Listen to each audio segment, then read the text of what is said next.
Oke, perkenalkan nama saya Egon Tekerusup dengan nomor NIM 01033210001.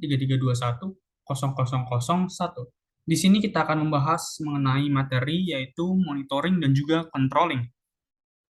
Perusahaan yang saya ambil itu adalah perusahaan yang sudah kita kenal atau besar sudah, yaitu sebuah perusahaan perangkat lunak bernama Samsung.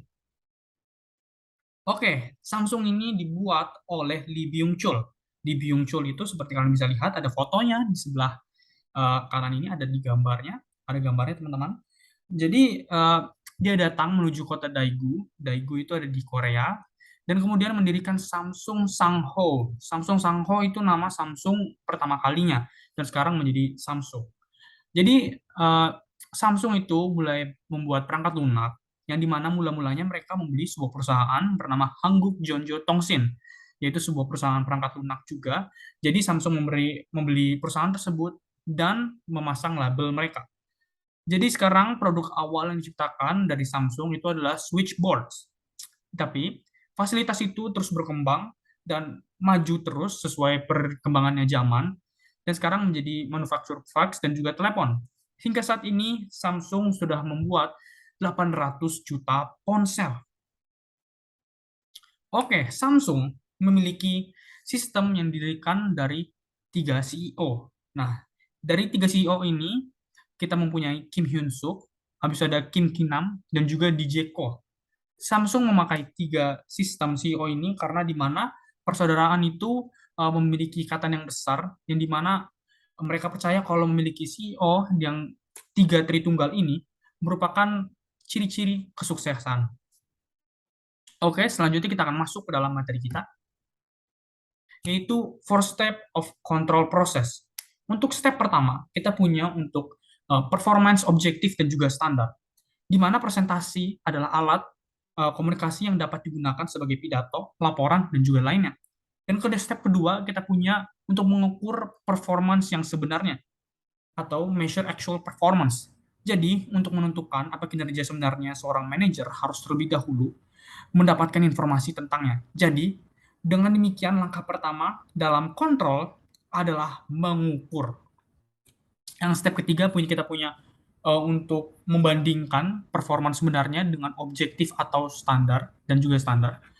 Oke, jadi langkah membandingkan atau menentukan variasi antara kinerja aktual dan standar, meskipun beberapa variasi dalam kinerja dapat diharapkan dalam semua kegiatan, sangat penting untuk menentukan rentang variasi yang dapat diterima, di mana penyimpanan di luar ini rentang perlu perhatian.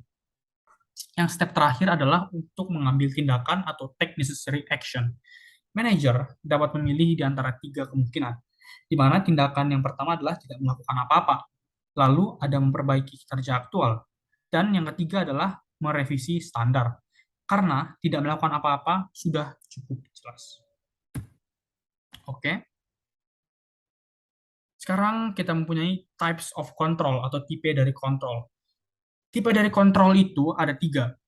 Yang pertama adalah yang pertama kita punya feed forwards, feedwards controls, di mana ini merupakan sistem yang prediktif atau jenis kontrol yang paling diinginkan dan merupakan kontrol mencegah masalah karena terjadi sebelum aktivitas. Makanya ada tindakan sebelum permasalahan terjadi.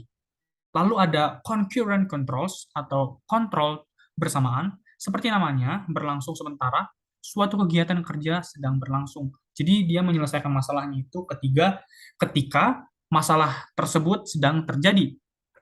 Oke, kita punya controls yang terakhir yaitu adalah feedback controls, di mana jenis kontrol ini merupakan yang paling populer karena bergantung pada umpan balik, di mana kontrol pengembalian atau kontrol berlangsung setelah aktivitas selesai. Oke, sekarang kita masuk ke dalam four steps in control process pada Samsung itu sendiri. Yang pertama, kita punya establish performance objektif dan juga standar. Jadi, pada elektronik Samsung memiliki beragam sistem manajemen kinerja yang digunakan untuk memantau efisiensi operasinya. Jadi, sistem ini mencakup kerangka kinerja, kerja kinerja ini dalam keuangan seperti laporan arus kas dan juga neraca, dan juga ukuran kinerja karyawan, standar kinerja etis, dan juga seperti standar risiko bertingkat yang bervariasi menurut profil risiko negara. Lalu pada measure actual performance atau mengukur performance sebenarnya Samsung, Samsung menggunakan pendekatan, yaitu pendekatan manajemen berbasis nilai atau FBM. Jadi untuk mengikuti kinerja ini, strategi ini diterapkan dalam pendekatan valuasi ekonomi, di mana kinerja perusahaan dinilai berdasarkan layanan nilai tambah kepada pemegang sahamnya. Oke, lalu di dalam membandingkan performa sebenarnya dengan objektif dan juga standarnya, Samsung ini melakukan perbandingan antara atribut internalnya yang berbeda dan juga derajat variasinya. Dengan standar kinerja aktual, membentuk tujuan manajemen yang penting di setiap perusahaan. Jadi, elektronik Samsung secara rutin melakukan analisis kinerja dengan meneliti penyimpangan di semua kepemilikan globalnya terhadap nilai-nilai perusahaan yang ditetapkan.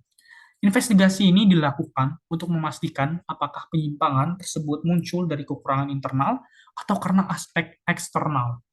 Jadi elektronik Samsung biasanya menggunakan laporan umpan balik untuk mendeteksi penyimpangan. Jadi analisis varians untuk memprediksi efek masa depan mereka terhadap kinerja perusahaan.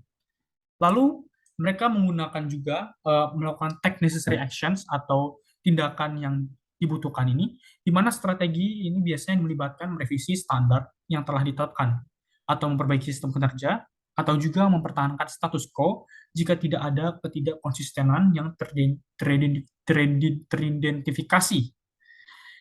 Lalu elektronik Samsung ini biasanya mengadopsi mekanisme berbeda saat menghadapi penyimpangan kinerja. Salah satu mekanisme tersebut adalah merevisi tujuan perusahaan sejalan dengan perusahaan kondisi bisnis. Itu juga dapat merevisi perubahan dalam program pelatihan untuk meningkatkan kualitas tenaga kerjanya.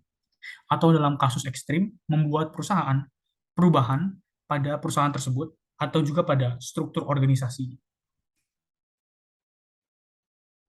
Oke, untuk types of controls, saya mendapatkan salah satu contohnya yaitu Samsung menerapkan feedback controls pada suatu produk yang telah mereka keluarkan yaitu Galaxy Note 7. Jadi mereka melakukan penarikan terhadap produk tersebut. Di mana pada saat kejadian itu Samsung telah memutuskan untuk menarik kembali atau recall ponsel Galaxy Note 7 ini dari pasar global karena ditemukan kesalahan teknis pada baterai yang membuatnya mudah terbakar.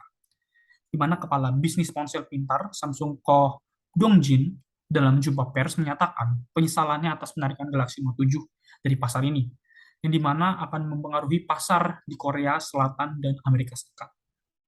Feedback mengenai mudahnya meledak handphone ini telah mendapatkan banyak korban, dari mulai meledak pada tangan anak bocah 6 tahun di Brooklyn, New York. Jadi karena telah banyaknya kejadian mengenai Galaxy Note 7 ini meledak, maka Samsung itu pun ditarik kembali dan tidak diperjualbelikan. Tetapi Galaxy Note 7 mengeluarkan produknya lagi dengan nama Galaxy Note 7 Fine Edition.